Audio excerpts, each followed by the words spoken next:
A Rafael Carbonell. Rafa Carbonell es un compañero del Hospital de la Marina Baixa, está más del Hospital de Villajoyosa, gran pueblo y gran ciudad.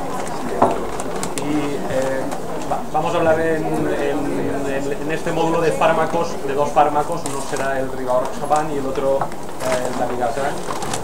Lo que vamos a ver, de acuerdo, es que actualmente la fibrilación auricular con un riesgo medio elevado que necesita lo que es anticoagulación oral, empiezan a ver lo que son unas alternativas al Sintrom y, por qué no, ya ha sido un poco de pensamiento talibán, probablemente en muy poco tiempo tres fármacos como es el apixaban, el rivaroxaban y el dabigatran sustituirán probablemente lo que es al Sintrom con unos beneficios que veremos.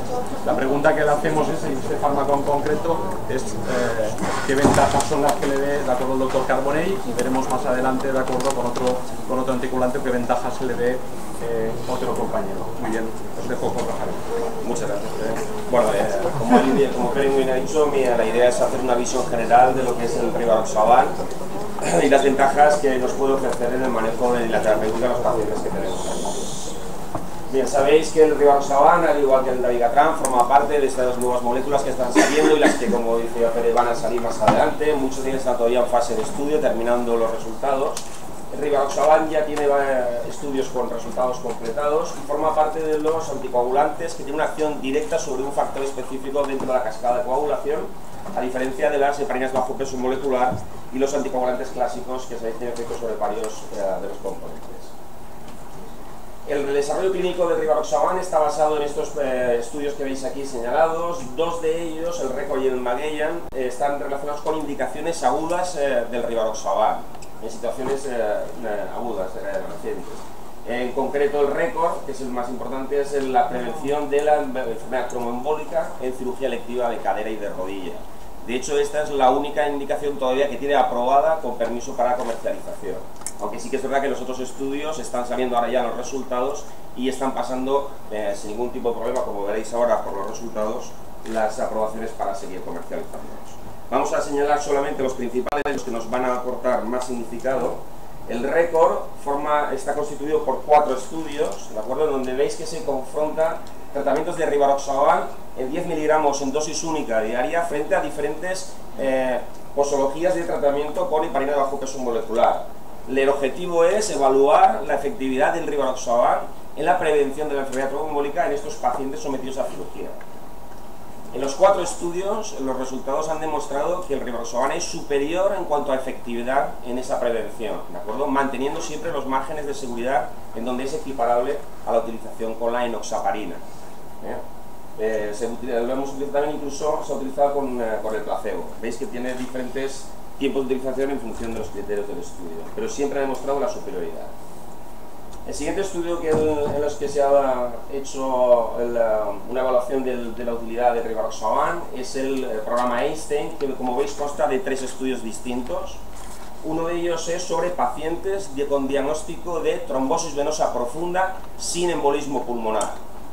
El otro es en pacientes diagnosticados de embolismo pulmonar con independencia de que tenga o no una trombosis venosa profunda, y el otro es el extension, del que ahora hablaremos. Aunque veis que ahí están puestos en la diapositiva juntos, el estudio el Einstein-EP y el Einstein-TVP son 2 estudios totalmente distintos, y lo que ocurre es que comparten un protocolo. Utilizamos a los pacientes que están incluidos dentro del estudio y los sometemos a 2 grupos. Uno de ellos está tratado con rivaroxaban, 15 miligramos 2 veces al día durante 21 días, 3 semanas, y luego 20 miligramos una vez al día, durante un periodo variable entre 3, 6, 12 meses en función de la situación del paciente. Y el otro, el del embolismo pulmonar, con la misma estrategia, el mismo protocolo, y se confronta con el tratamiento que está normalmente aceptado y utilizado, heparina bajo peso molecular durante unos días, frente a anticoagulantes antivitamina K. En ese estudio se ha visto los resultados y se ha evaluado en cuanto al criterio de eficacia, ¿de acuerdo?, que se ha utilizado primera tromboembolismo venoso recurrente y sintomático. Se ha visto que hay una disminución de incidencia de eventos y, por lo tanto, tiene una significación estadística para la no inferioridad, ¿de acuerdo? Por lo tanto, en esto sí que nos aporta una gran ventaja. Estadísticamente es significativo este resultado y nos permite que nos dice que al menos es tan eficaz como la terapéutica clásica en el manejo en este tipo de situaciones. Eso en cuanto al Einstein, del Einstein EP con embolismo pulmonar, no os digo nada porque todavía se ha ampliado un poco el estudio, todavía no se han presentado los resultados, se han detectado pocos eventos todavía y por lo tanto no se ha completado la publicación de los resultados. De esos pacientes incluidos en el estudio anterior, en el Einstein TVP, cuando ya han completado su periodo de tratamiento de 3, 6 o 12 meses, se decidió que los pacientes que claramente no necesitaban proseguir con ese tratamiento se excluyeron del estudio y los que claramente tenían que seguir con tratamiento anticoagulante de warfarina se mantuvo ese tratamiento. Al grupo de pacientes que quedó, aquellos en los que quedaba la duda de si seguir tratando o no, se les incluyó en el estudio Einstein Extension, que es el que veis aquí, y nuevamente se hizo un protocolo y se confrontó en dos grupos. A uno se le puso tratamiento con rivaroxaban, 20 miligramos en dosis única, y al otro placebo. Se hizo el seguimiento durante 6 o 12 meses y en los resultados se vio que efectivamente también daba un criterio, una significación estadística para la no inferioridad en el manejo.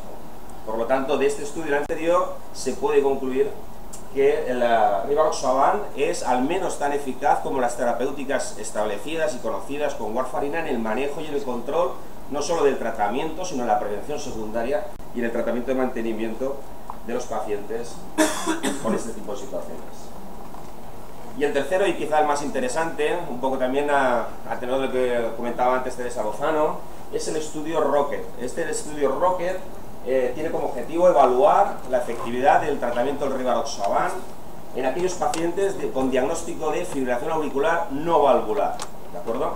Y que además cumplían algunos de los criterios que veis ahí, es decir, antecedente de haber padecido un ictus, AIT, o al menos cumplir dos de los factores de riesgo que tenéis ahí señalados, que son los de la escala CHA de riesgo de ictus en fibrilación auricular no valvular, son el fallo cardíaco congestivo, hipertensión, edad y diabetes. En ese estudio, como veis, de 14.000 pacientes aproximadamente, se hizo dos grupos, uno tratamiento con warfarina, tratamiento habitual, estándar, ¿de acuerdo?, con un objetivo de INR entre 2 y 3, y el rivaroxaban 20 miligramos una vez al día, con un periodo de seguimiento una vez finalizado el tratamiento durante 30 días. En este estudio también se vio una significación estadística en los resultados, una menor incidencia de eventos, con una significación para la no inferioridad, ¿de acuerdo? Tampoco superioridad, pero no inferioridad frente a la warfarina. Por lo tanto, sí que, como veis, en esos estudios que os he enseñado, sí que evidentemente los resultados apuntan a favor como una gran ventaja del rivaroxaban en el manejo de este tipo de situaciones. Hablando en concreto ya de lo que es la molécula, veis, estas son las características que tiene. Alcanza una concentración máxima en tiempo muy breve, entre 2 y 4 horas aproximadamente, con una alta biodisponibilidad, entre 80 y 100%. También tiene una unión de proteínas entre el 92 y 95%. Y quizá el aspecto más interesante, que eso en los estudios también se ve, lo que pasa es que por falta de tiempo tampoco lo hemos podido poner, es que una tercera parte del rivaroxaban, una tercera parte del componente se elimina por vía renal, ¿de acuerdo?, no metabolizado, y el resto, la mitad se metaboliza y se elimina a nivel fecal mediante metabolitos no activos y la otra mitad vía renal. Esto supone una ventaja frente a otros anticoagulantes alternativos también de acción directa sobre otros factores de la coagulación, puesto que permite que incluso en pacientes con insuficiencia renal moderada podamos utilizarlo sin necesidad de hacer ajuste de dosis. Y aquí en la comparativa veis un poco también de las características con respecto a otros, que están algunos en estudio y otros también autorizados y comercializados. Veis las características que tiene, destacar quizá la toma única también, lo que favorece el cumplimiento del paciente, y sobre todo lo que es la eliminación renal, que nos permite, como ya os decía, utilizarlo en diferentes situaciones. Aquí, presente en relación con la insuficiencia renal, en los resultados de los estudios se ha visto que incluso además nos permite la comodidad de que en situaciones extremas, es decir, pacientes con un peso excesivamente bajo o excesivamente alto, o en pacientes con edades también extremas, podemos utilizarlo, como veis, siempre dentro del mismo margen de confianza y por lo tanto con la misma confianza y efectividad que nos puede ofrecer en los pacientes normales, incluso con aclaramientos de creatinina de incluso hasta 30 mililitros, ¿vale?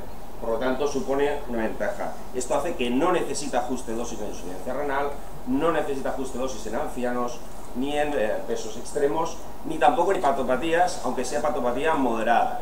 Sí en la grave, la que va asociada con coagulopatía, y sí que tendríamos que hacer un ajuste y estaría contraindicado, no se podría dar de forma asociada. Perdón.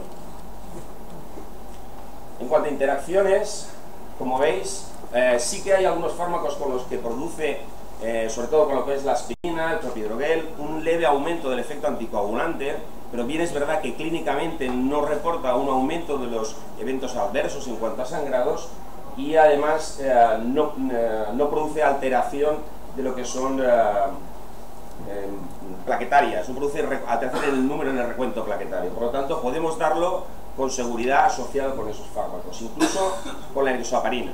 Evidentemente no está, se puede que está autorizado para utilizarlo, no porque vayamos a combinar los dos fármacos, no tendría sentido, pero sí en aquellos pacientes que están haciendo la transición entre un tratamiento con heparinas de bajo peso molecular y vamos a cambiarle al rivaroxaban o a la inversa, ¿no? Por lo tanto, incluso en ese caso, aunque sí que aumentaría la capacidad de anticoagulación, no altera los parámetros del APTT y del TP, por lo tanto, también nos permite de forma transitoria y puntual solapar los dos tratamientos. Evidentemente sí que tiene interacciones importantes, sobre todo con los inhibidores enzimáticos, aumentando la actividad anticoagulante para pacientes que toman de forma concomitante los antirretrovirales y los antimicóticos azólicos. Al contrario que con la rifampicina, fenitoína, ferrovital, inductores enzimáticos, que disminuiría la actividad anticoagulante. Y pudiendo darlo sin ningún tipo de interacción y con comodidad, esto es importante a nosotros de cara a urgencias por la frecuencia de uso de estos fármacos, con digoxina, amidabrona, midazolam sobre todo, y los inhibidores de la bomba de protones y la atorvastatina. También recordar un poco la ventaja de que efectivamente, como no necesita una monitorización y un seguimiento del fármaco, nos permite mayor comodidad y mayor independencia. Y también, sobre todo, y volviendo un poco a lo que es al estudio Einstein, nos da la ventaja de no tener que hacer, sobre todo, transiciones y asociar heparinas de bajo peso molecular hasta que la warfarina, que sabéis que tiene un tiempo más tardío de actuación, hasta que coja los niveles adecuados. Nos permitiría desde el primer día iniciar con el tratamiento y con la dosis correcta para obtener el beneficio y la protección que estamos buscando. Por supuesto tiene contraindicaciones obvias, por hipersensibilidad, hemorragia activa clínicamente o hepatopatía cuando se asocia a coagulopatía. En estos casos está formalmente contraindicado. El embarazo y la lactancia es porque todavía los estudios no se han hecho sobre este tipo de poblaciones y se desconoce realmente el impacto que pueda tener y el efecto. Por lo tanto, se contraindica de momento. Y no se recomienda, podríamos decir contraindicaciones relativas, pero realmente se desaconseja, salvo que no quedase más remedio, en situaciones, como os decía antes, de toma de antirretrovirales, pacientes con diagnóstico de VIH, otro tratamiento concomitante con otro tipo de fármacos. Y sobre todo, con creatininas menores, claramente de creatinina, perdón, menores de 15 mililitros. Bien, ya estamos llegando al final, no diréis que no lo hago rápido. En determinadas situaciones especiales también incluso nos aporta ciertas ventajas. En caso de que los pacientes que estén tomando rivaroxaban hayan presentado el vómito, el marcador que nos va a ayudar a tomar la decisión de qué actitud tomar se sitúa en las 4 horas. Este es el margen que nos permite, puesto que sabéis que tiene la concentración máxima entre las 2 y 4 horas, si el vómito se produce después de ese tiempo, realmente no tendríamos que hacer nada. No había que hacer ni tomar más tomas, ni provocar, ni tomar otro tipo de decisiones. En las primeras 4 horas, si vemos el resto del comprimido en el vómito, evidentemente se debe dar la siguiente dosis y siempre en caso de duda debemos esperar las 24 horas para seguir con ese tratamiento. Por supuesto se puede triturar, se puede administrar por sonda nasogástrica, otra de las grandes ventajas también en pacientes que sabéis que muchas veces nos enfrentamos con ellos y determinados medicamentos son difíciles de administrar, por lo tanto también aquí tenemos un punto de apoyo. Y además, en caso de olvido, pues deberíamos de tomar inmediatamente el comprimido del rivaroxaban y a partir de ahí seguir con su pauta cada 24 horas. Por supuesto, en casos de sangrado, la actuación es similar como con cualquier otro fármaco anticoagulante. Tan solo recordaros que en el caso de sobredosis es útil el carbón activado para disminuir la absorción incluso hasta 8 horas después de la ingesta de la sobredosis. ¿De acuerdo? Y en caso de hemorragia, pues bueno, ahí tenéis lo que ya todos sabemos un poco en cuanto al manejo y el control de las hemorragias en cualquier otro paciente que tenga sin tratamientos con anticoagulantes orales. Muchas gracias.